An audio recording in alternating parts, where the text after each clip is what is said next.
La décision tombe un jour.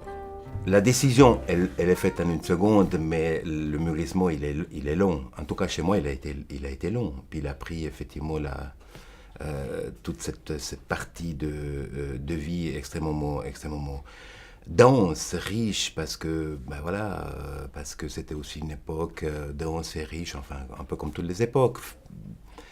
Fin 60, première moitié des années 70, donc géopolitiquement il y a plein de choses, mais dans le petit coin dans lequel je vivais, le canton du Tessin, il y avait aussi des choses importantes qui se passaient, ça nous donnait à réfléchir, à nous situer, à prendre position, et aussi à s'organiser. Il n'y avait pas vraiment de structure dans lesquelles on pouvait grandir. On grandissait ou par la famille, ou l'école, ou le bar. Et puis nous, on a inventé autre chose. On a inventé aussi des lieux collectifs de retrouvailles qui étaient notamment beaucoup autour de la musique, des locaux de musique. On louait des locaux de musique qui devenaient aussi des locaux de discussion, des premiers amours, bien sûr, de rencontres. Vraiment des lieux de rencontres, mais qui étaient un peu privatifs.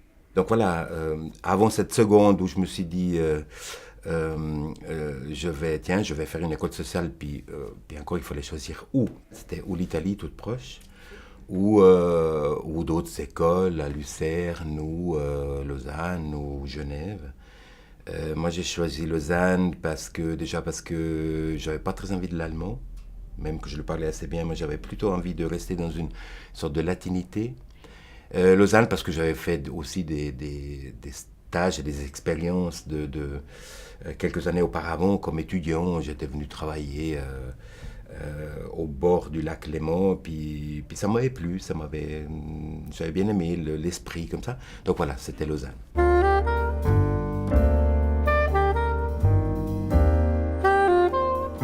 J'avais quand même tâté un peu, mordu à plein de dents dans l'animation culturelle, notamment pendant la formation. Et c'est un domaine qui me plaît beaucoup, qui me plaît toujours d'ailleurs. Et donc, lorsqu'il y a eu un concours pour un poste d'animateur socioculturel dans un quartier de l'Ouest, un quartier de la Bourdonnette, je me suis présenté et j'ai eu le poste. Et là, j'ai passé 3 ans avant de continuer à travailler dans le cadre des centres d'animation lausannois, mais toujours sous la houlette de la même fédération qui, à un certain moment, qui après a changé, est devenue une fondation. Après la Bourdonnette, je suis parti au centre de Bellevaux. Là aussi, il y a un poste qui s'est libéré et j'ai rejoint ce centre, toujours dans un quartier résidentiel. Et là, j'y suis resté pendant 12 ans. Je m'occupais plutôt du secteur adolescents et jeunes. On avait mis sur pied plein de choses avec eux. Bien sûr, c'est 7-8 ans de travail, beaucoup autour de la musique, beaucoup autour de la créativité.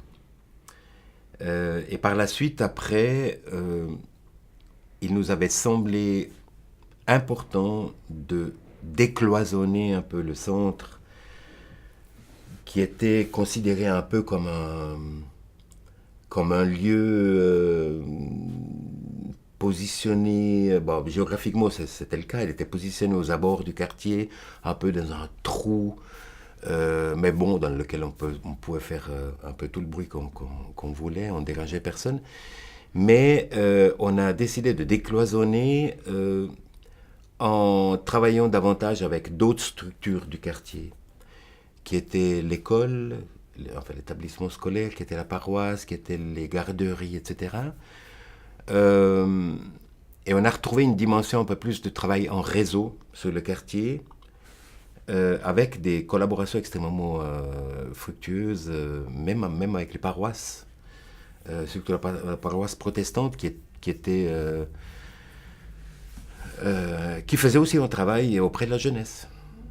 Et à un certain moment, on s'était dit qu'il y avait beaucoup d'énergie qu'on pouvait mettre, qu'on pouvait collectiviser pour avoir un peu un impact sur le quartier, une réflexion, un accueil des habitants, beaucoup de migrants, donc d'avoir aussi un impact sur ces personnes-là. Et c'est là que j'ai découvert une autre, enfin, je le connaissais déjà, mais que je l'ai tâté, je l'ai fait mien, le travail plus communautaire, d'action communautaire. On avait lancé le défi dans le quartier, dans le réseau auquel on appartenait avec les autres structures de quartier, comme quoi il fallait accueillir les gens qui arrivaient dans le quartier de Bellevaux pour leur dire bonjour, on est là. Il y a toute une série de structures dans ce quartier, comme ça vous allez mieux le connaître, et puis vous n'arrivez pas juste catapulter quelque part où il n'y a pas des lieux de rencontre, où il n'y a pas des lieux de discussion, des lieux culturels, etc. Et là, on a créé une brochure. L'idée étant que chaque nouvel habitant, on allait la présenter. On allait dire bonjour, une sorte de bienvenue dans le quartier. Le centre de rencontre de Bellevaux, il avait été inventé, a été mis sur pied par les habitants dans les années 50 déjà, pour mettre à disposition des personnes vivant dans le quartier un lieu de rencontre qui était autre que la paroisse ou bien le bar, ou bien le bistrot.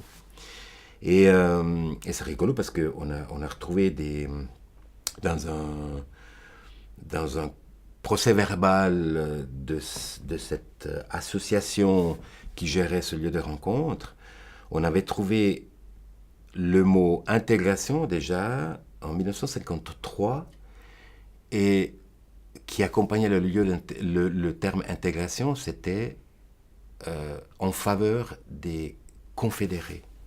Les Valaisans et les Fribourgeois, c'était des catholiques arrivant et créant un certain nombre de problèmes dans un pays protestant.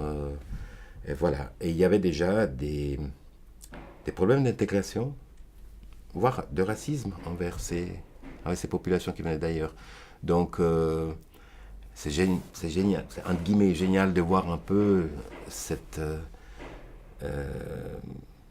évolution dans la migration. Aujourd'hui, on en est à d'autres stades, bien sûr, mais à l'époque,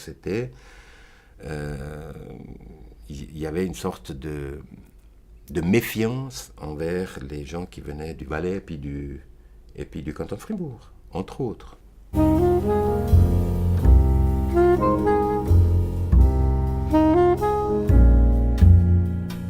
Avec Jean-Luc, on avait organisé plusieurs voyages en Afrique avec des jeunes.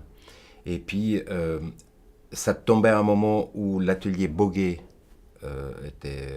finissait de sa belle mort, ou de sa belle vie, de sa belle mort. Et puis, il cherchait à en faire autre chose. Et Jean-Luc, il avait répandu un peu cette volonté de réfléchir à un espace par rapport à ce lieu. Soit le laisser en déshérent, je ne sais pas quoi, soit imaginer autre chose. Et en fait, moi, je lui ai proposé de retrouver ce qu'on faisait avec les voyages des jeunes, mais de le retrouver un peu annuellement dans un espace où on parle de voyage, mais aussi bien sûr de rencontres culturelles et ce qui nous tient à cœur. L'idée étant aussi de proposer pas des voyages, mais des façons de voyager, en fait. Parce qu'on était en relation avec des associations qui se préoccupaient de faire voyager les jeunes pour les ouvrir au monde. Donc on a fait ça pendant une année et demie, 2 ans. Et puis après, on sentait qu'on était plus attiré par le travail avec les associations de migrants. Mais parce que aussi les associations de migrants, elles se sont à un certain moment, elles sont venues nous parler. Elles ont dit, mais on fait des choses ensemble.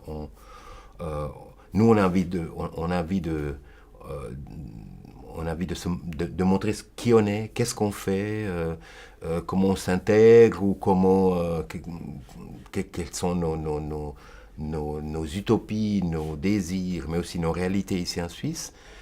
Vous avez une vitrine qui est celle-là. Est-ce qu'on a fait quelque chose ensemble?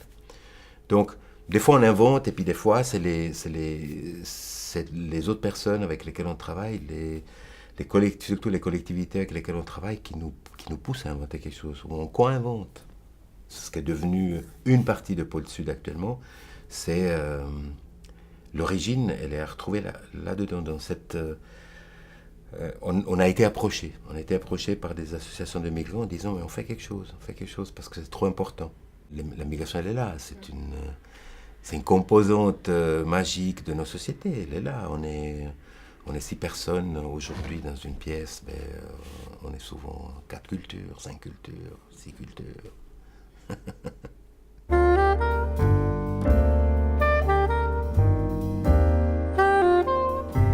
Le mélange, il est à la base, c'est l'ingrédient de base de l'animation culturelle. C'est justement de faire que les cultures et les personnes s'interpénètrent, puissent raconter leur richesse, parce qu'il y en a énormément.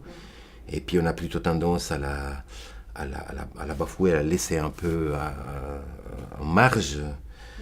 Parce qu'elle est un peu dérangeante des fois, mais aujourd'hui la société dans laquelle on vit aujourd'hui, elle a des codes qui ne sont pas les mêmes d'il y a X années, même d'il y a 10 ans, mais parce que les gens sont arrivés, parce que les gens, ou bien parce que nous sommes partis aussi, puis nous sommes revenus avec des richesses supplémentaires, et puis sans nécessairement avoir cette dynamique de va-et-vient kilométrique, je dirais, il faut profiter on est là ensemble, et puis énormément de choses à créer ensemble. Des fois, on fait ressurgir cette richesse, et puis des fois, on la fomente un peu, des fois, on est un peu créateur aussi. On crée des ponts, mais des fois, on est aussi un peu créateur de culture.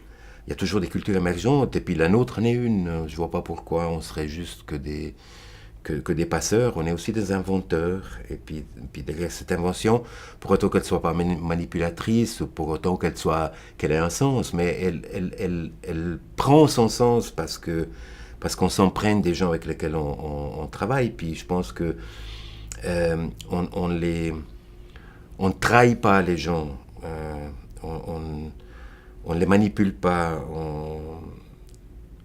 on fait pas de la politique. On en fait.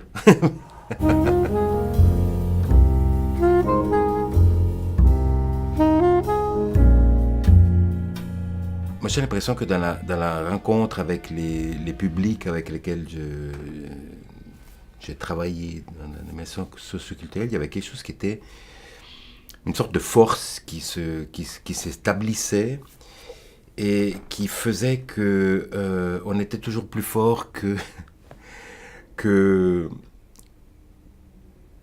ce qu'on nous impose d'être, que les limitations que la société, que la structure, que la ville, que le canton, que tout ce qu'on veut, elles nous imposent. Elles sont là, elles sont fortes, et puis et je pense que c'est réagir à ça, c'est aussi une des missions de l'animation socioculturelle, c'est-à-dire qu'on passe à travers des époques où on formate les gens, on a envie de les avoir, de bien les cataloguer, et l'animation, elle doit permettre d'échapper à ça. Et si ça reste que sur le papier, c'est pas intéressant. Alors il y a toute une série de dynamiques, mais qui sont aussi dans la force de la rencontre des gens, qui font que tout à coup on dépasse ça. Et parfois on le fait de façon très, très effrontée, voire un petit peu clandestine, on s'en fout un peu. Au fil des ans, moi, j'ai l'impression que l'animation socioculturelle, elle a été récupérée. Elle est toujours en train d'être récupérée. C'est une profession qui est assez récente, qui s'est... et qui a besoin d'indépendance par sa nature, par la nature de l'action qu'elle installe, ou qu'elle tente d'installer, qu'elle tente de créer, elle a besoin d'indépendance. Et l'indépendance, on ne l'aime pas. On n'aime pas, surtout quand en plus on paye les gens, on rétribue les gens dans ce qui est, il faut le dire, c'est un service public. S'il n'y a pas cette indépendance, s'il n'y a pas cette autonomie dans la relation, dans la construction, etc., il y a automatiquement quelque chose de faux. Et récupérer l'animation en la structurant, en voulant la structurer énormément, comme on a fait, comme on est en train de faire, en enlevant du pouvoir dans les comités de quartier, en installant une hiérarchie dans les équipes d'animation, etc., on tue l'essence même de cette profession. Et c'est peut-être la chose la plus dure à laquelle on se confronte depuis le temps qu'on exerce un peu cette profession. Mais je pense qu'on arrive à trouver aussi des pare-feux, on arrive à trouver des comportements qui échappent à ça. L'habitude qui s'installe fait qu'on pourrait se dire, tiens, voilà, ça devient un peu mainstream, on continue à travailler un peu dans quelque chose dont on n'arrive plus à situer les contours dangereux de la récupération. Et le moment où on n'arrive à plus sentir ça, ça signifie que là, c'est déjà peut-être un peu trop tard. Mais c'est la force aussi des équipes dans lesquelles on travaille, pour autant qu'elles interagissent, de sentir ça et puis de le faire sentir aussi aux collègues. Actuellement, je travaille dans une équipe où il n'y a pas de hiérarchie, mais on est tous responsables, on est très responsables. Puis l'autorité et notre hiérarchie, elle le sent bien, elle voit bien, parce que elle comprend notre responsabilité, mais on agit sur un plan extrêmement horizontal, parce qu'on a défendu ça, et on continue de défendre ça. Parfois, c'est plus compliqué de travailler dans une cogestion, dans l'autogestion, que dans une dynamique hiérarchique. C'est beaucoup moins intéressant. Et de nouveau, appliquer ça à notre travail quotidien, c'est aussi tenir bon dans le sens de l'animation, dans ce qu'elle essaie de mettre en place, dans comment on travaille avec les populations, avec les individus avec lesquels qu'on rencontre dans nos lieux. C'est une sorte de cohérence. Quand on fait de la médiation dans des groupes avec lesquels on travaille, qu'on fait attention à répartir le pouvoir entre les gens, à répartir les responsabilités entre les gens, et nous ne le faisons pas dans notre propre organisation du travail, il y a une incohérence qui est crasse.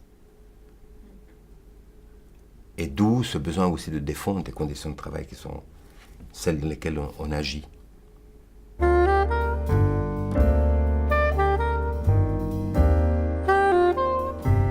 Lorsque la fédération est devenue une fondation, en fait, parce qu'il y a un glissement, pas seulement sémantique, extrêmement important, parce que la fédération, enfin la fondation de la fondation, elle a enlevé le pouvoir au comité de quartier. Donc en fait, elle a centralisé le pouvoir, ce qui est contraire à l'animation culturelle, à ce qu'on défend, à ce qu'on essaie de transmettre dans l'action. Le pouvoir se partage. Dès qu'il se concentre, il devient maléfique, il faut s'en méfier. On a enlevé ses responsabilités, on a mondialisé. Alors que maintenant, on est en train de revenir au quartier, à la région, Enfin, la mondialisation, c'est génial pour certains aspects, et pour d'autres, surtout pour l'appartenance des gens, pour la responsabilité que les gens peuvent prendre dans les territoires tout près de chez eux. Là, il y a encore quelque chose à il faut presque réinventer ça. Mais on l'avait sous la main, ça. Ça fait partie un peu de la récupération aussi.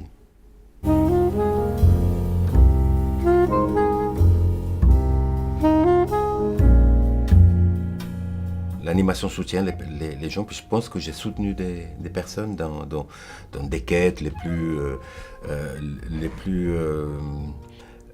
quotidiennes, mais aussi invraisemblables. On a fait aussi de l'invraisemblable, et c'est ça qui est intéressant.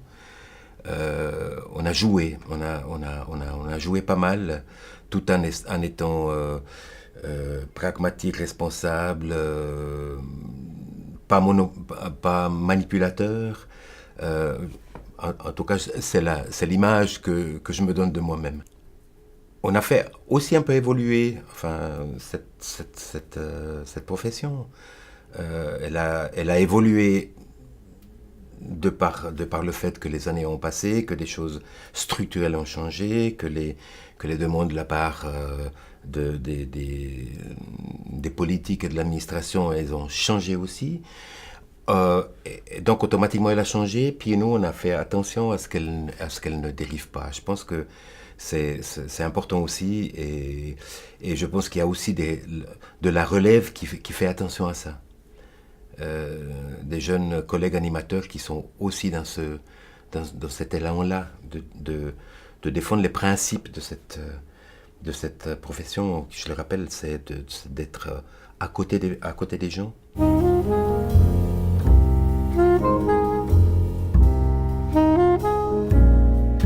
Profiter à un certain moment d'un salaire, d'une condition syndicale, pour avoir fait ce que j'ai fait. C'est pas loin, parfois c'était pas loin du détournement de l'argent public. Et j'en suis assez fier. Et je pense que certaines personnes avec lesquelles on a vécu des bouts de vie, je pense qu'elles sont aussi reconnaissantes. Mais en fait, c'est pas du vrai détournement. J'ai l'impression de ne m'être jamais conformé et d'avoir profité aussi des zones grises, du détournement de fonds publics. Des zones grises dans lesquelles il faut trouver des espaces, même dans ce qui est très cloisonné, comme ça. Il faut trouver des espaces. On peut profiter du côté collectif des actions qu'on mène, de la rencontre, pour aller les chercher à l'intérieur de tout ce qui est cloisonné, d'aller chercher les terrains encore en friche, puis il y en a. Il faut juste... Dès qu'on met le pied, il ne faut pas juste dire on est sur un territoire qui est en dehors de ce qui est toléré, il faut qu'on revienne en arrière. Non, il faut aller de l'avant, parce que c'est les terrains qui nous permettent aussi d'avancer dans notre recherche d'autonomie, de liberté, mais aussi pour faire évoluer, parce que ça fait évoluer aussi la société. Nous, on est aussi dans l'éphémère, puis... Voilà, ça dure ce que ça dure, mais ça a duré, c'est ça qui est génial. Et puis après, on continue sur d'autres terrains avec le bagage qu'on a appris avant.